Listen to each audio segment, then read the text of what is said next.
first thing that changed my life was when I was 11 years old. We had no money and no food. My fourth father, and he was a good man, but he lost his job, and we weren't going to starve. We had crackers and peanut butter, but Thanksgiving is a feasting holiday in the United States, and so it made it even worse.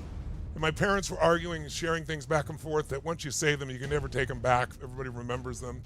And I'm trying to get my brother and sister not to hear it. And long story short, a man knocks on the door. I open the door, and there's this tall man standing there with these 2 bags of groceries, and he had a pot with an uncooked turkey on the ground. And he said, "Is your father here?" And I said, "Just one moment." And I went to go get my dad, and he was screaming through this door at my mom.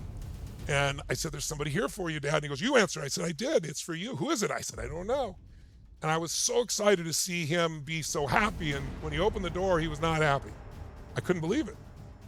He said, "We don't accept charity." And he went to slam the door in the man's face.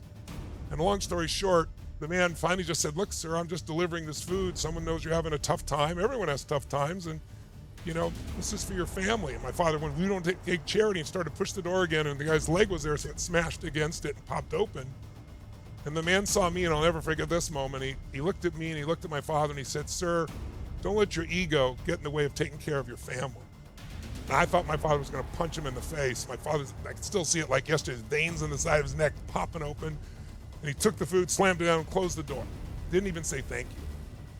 Changed my life. Because that day, my father left shortly thereafter because he felt like he hadn't taken care of his family. He was embarrassed. It was one of the worst days of my life. If you're really in a tough place, I've spent my life dealing with people in the worst situations in life. And there's some people they've lost their sight, they've lost their arms, they've lost their family, and they have the most joyous, happy, amazing, extraordinary life. It is not life that controls you. What controls us is the life you focus on.